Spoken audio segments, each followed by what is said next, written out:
क्या ईपीएफओ हमारे देश के 78 लाख बुजुर्ग पेंशन पाने वालों को उनका असली हक कभी देना ही नहीं चाहता है? क्या सरकार की नीयत में कुछ खोट है या फिर पर्दे के पीछे पैसों का कोई ऐसा बहुत बड़ा खेल चल रहा है जिसे आम जनता से छुपाकर रखा गया है? दोस्तों, कल लोकसभा के अंदर सुप्रिया सुले जी ने जिस तरह से गुस्से में आकर सीधे वित्त मंत्री निर्मला सीतारमण की आंखों में आंखें डालकर ईपीएस 95 पेंशन का मुद्दा उठाया और उसके तुरंत बाद कमांडर अशोक राउत की लोकसभा के बड़े अफसरों के साथ जो बहुत ही खास और छुपी हुई मीटिंग हुई है, उसने इस वक्त पूरे देश की राजनीति और ईपीएफओ के हेडक्वार्टर में खलबली मचा दी है। आज हमारे देश का हर एक पीएफ खाता धारक और बुजुर्ग पेंशन लेने वाला सिर्फ एक ही सवाल पूछ रहा है कि आखिर सरकार कम से कम मिलने वाली पेंशन को 7,500 रुपए प्लस डीए में क्यों नहीं बदल रही है, और आखिर कब तक हमारे इन बुजुर्गों को इसी तरह सड़कों पर तड़पाया जाता रहेगा। आज के इस 25 मिनट के खास महा एपिसोड में मैं आपके सामने संसद के उस लाइव हंगामे की वह कड़वी सच्चाई और ईपीएफओ के बंद कमरों का वह राज खोलने जा रहा हूं जिसे सुनकर आपका खून खौल उठेगा। नमस्कार दोस्तों, स्वागत है आप सभी का हमारे देश के सबसे बड़े और सबसे तेज कर्मचारी मंच भारत सेतु न्यूज पर।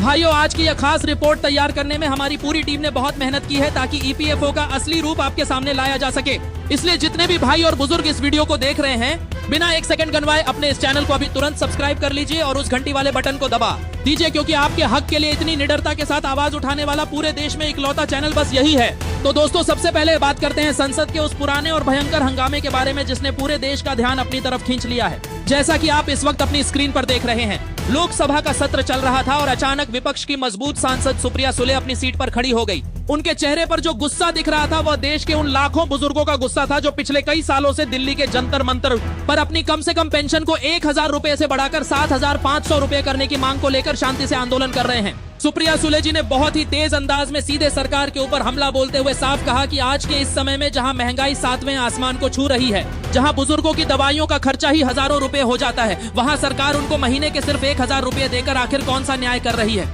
उन्होंने सीधे तौर पर लोकसभा अध्यक्ष ओम बिरला जी की तरफ इशारा करते हुए यह कहा कि यह सदन हमारे देश के उन मजदूरों और काम करने वालों का कर्जदार है जिन्होंने अपनी पूरी जिंदगी फैक्ट्री, मिलों और दफ्तरों के अंदर निकाल दी, लेकिन आज बुढ़ापे के वक्त में सरकार उनको बेसहारा छोड़कर सिर्फ तमाशा देख रही है। सुप्रिया सुले का यह तीखा बयान आते ही विपक्ष के सभी सांसद अपनी सीटों से उठ खड़े हुए और देखते ही देखते पूरी लोकसभा के अंदर भारी हंगामा, नारेबाजी और आर पार की लड़ाई शुरू हो गई। यह पूरा मामला इतना ज्यादा बढ़ गया कि वित्त मंत्री निर्मला सीतारमण जी को खुद बीच में आकर हालात को संभालने की कोशिश करनी पड़ी, लेकिन विपक्ष का सिर्फ एक ही नारा गूंज रहा था कि जब तक ईपीएस 95 की कम से कम पेंशन को 7,500 रुपए प्लस डीए करने का कोई लिखित भरोसा नहीं मिल जाता, तब तक सदन का काम आगे नहीं बढ़ने दिया जाएगा। इस बड़े हंगामे की वजह से लोकसभा को कुछ समय के लिए रोकना भी पड़ गया, जो यह साफ तौर पर दिखाता है कि अब यह मुद्दा सरकार के गले की हड्डी बन गया है। अब आते हैं उस सबसे बड़े और कड़वे सवाल की तरफ जिसे देश का हर एक इंसान जानना चाहता है कि आखिर ईपीएफओ क्या चाहता है और वह 7,500 रुपए की पेंशन क्यों नहीं दे रहा है। दोस्तों, आज भारत सेतु न्यूज के जरिए मैं इस सच से पूरी तरह पर्दा उठाने जा रहा हूं।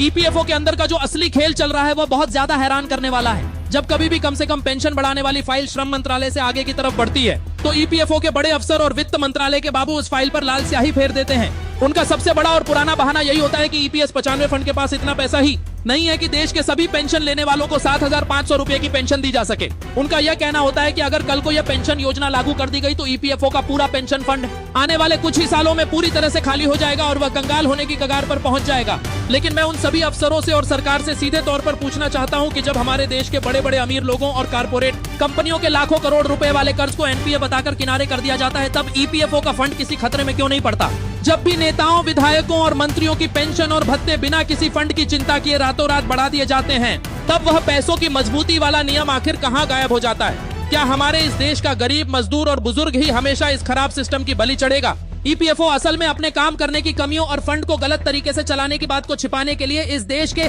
बुजुर्गों के हक पर कुंडली मारकर बैठा हुआ है, और यही वह कड़वा सच है जिसे सरकार कभी भी जनता के सामने नहीं आने देना चाहती है। लेकिन इस अंधेरे के बीच एक बहुत बड़ी और अच्छी खबर निकलकर सामने आई है लोकसभा के गलियारों से, जहां कमांडर अशोक राउत की अगुवाई में राष्ट्रीय संघर्ष समिति की एक बहुत ही बड़े लेवल की और छुपी हुई मीटिंग लोकसभा के बड़े नेताओं और श्रम मंत्रालय के सीनियर अफसरों के साथ हुई है। इस जरूरी मीटिंग में कमांडर अशोक राउत ने बहुत ही सख्त आवाज में सरकार को यह चेतावनी दे दी है कि पेंशनर्स के सब्र का बांध अब पूरी तरह टूट गया है और अब इन खोखले वादों और कमेटियों वाले झुनझुने से काम नहीं चलने वाला है। सूत्रों की माने तो इस मीटिंग के बाद सरकार के अंदर एक बहुत बड़ा बदलाव देखने को मिला है। पीएमओ यानी प्रधानमंत्री कार्यालय ने इस पूरी मीटिंग की रिपोर्ट खुद मांग ली है, क्योंकि सरकार यह बात बहुत अच्छी तरह समझ गई है कि अगर देश के 78 लाख बुजुर्ग पेंशनर्स और उनके पीछे खड़े 7 करोड़ चालू पीएफ खाता धारक एक साथ होकर सामने आ गए तो आने वाले वक्त में सरकार को इसका बहुत भारी राजनीतिक नुकसान झेलना पड़ सकता है। इसी भारी दबाव का ही यह नतीजा है कि अब ईपीएफओ के अंदर एक बीच का रास्ता निकालने की तैयारी बहुत तेजी के साथ चल रही है। श्रम मंत्रालय के अंदर के सूत्रों से जो एक बड़ी खबर मिल रही है उसके हिसाब से सरकार अब कम से कम पेंशन को सीधे 1,000 रुपए से बढ़ाकर 3,000 रुपए से 5,000 रुपए के बीच तय करने वाले एक नए फार्मूले पर विचार कर रही है, जिसे तुरंत राहत देने के लिए जल्दी लागू किया जा सकता है। इसके साथ ही सबसे बड़ा दांव जो सरकार अब चलने जा रही है वह है इस पेंशन को सीधे महंगाई भत्ते यानी डीए के साथ जोड़ देना, ताकि आगे आने वाले समय में जैसे हमारे देश में महंगाई बढ़े वैसे हमारे बुजुर्गों की पेंशन भी अपने आप बढ़ती चली जाए और उनको बार बार दिल्ली के जंतर मंतर पर धरने के लिए ना बैठना पड़े। इसके अलावा जो पीएफ खाता धारक अभी नौकरी कर रहे हैं उनके लिए भी जरूरी बेसिक सैलरी लिमिट को 15,000 रुपए से बढ़ाकर सीधे 25,000 रुपए करने वाले सुझाव को इसी कैबिनेट नोट के साथ जोड़ने पर बातचीत चल रही है। अगर यह लिमिट बढ़ जाती है तो ईपीएफओ के पास जमा होने वाले पैसों का एक बहुत बड़ा फंड बन जाएगा, जिसकी मदद से आने वाले दिनों में 7,500 रुपए वाली पेंशन का रास्ता पूरी तरह से साफ हो जाएगा। इसके साथ ही ज्यादा पेंशन के जितने भी क्लेम किसी तकनीकी खराबी की वजह से अटके पड़े हुए थे, ईपीएफओ ने उन सबके लिए आर्टिफिशियल इंटेलिजेंस यानी एआई पर आधारित एक नया ऑटोमेटिक सॉफ्टवेयर तैयार कर लिया है, जिसकी मदद से बिना किसी इंसानी दखल के सीधे पेंशनर्स के बैंक खातों में वह बढ़ा हुआ पैसा और पुराना बकाया भेजने की तैयारी की जा रही है। तो मेरे प्यारे भाइयों, मेरे दोस्तों और मेरे सभी बुजुर्गों, संसद का यह भयंकर हंगामा, सुप्रिया सुले जी की यह तेज आवाज, कमांडर अशोक राउत की यह बड़ी मीटिंग और ईपीएफओ के अंदर चल रही है भारी खलबली, ये सब कुछ इस बात का साफ इशारा दे रहा है कि आपकी बरसों की कड़ी मेहनत और लड़ाई अब बिल्कुल अपने आखिरी मुकाम पर आकर खड़ी हो गई है। अब सरकार के पास भागने का कोई भी रास्ता बाकी नहीं बचा है। या तो उसे इसी सत्र में पेंशनर्स को उनका पूरा हक देना होगा या फिर देश के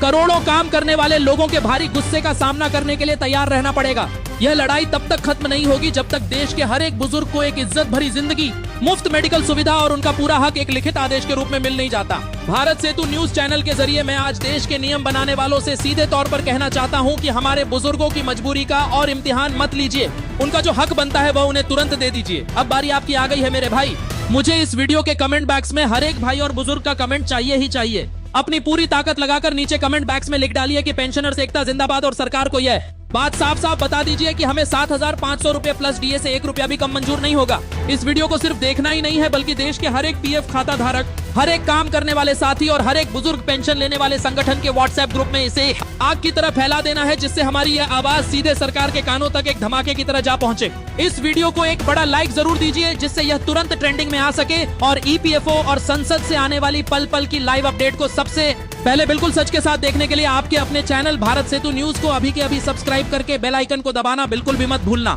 मिलते हैं आपसे अगले महा एपिसोड और नई लाइव अपडेट के साथ। तब तक के लिए अपनी आवाज को बुलंद रखिए, लड़ते रहिए और सुरक्षित बने रहिए। जय हिंद, जय भारत।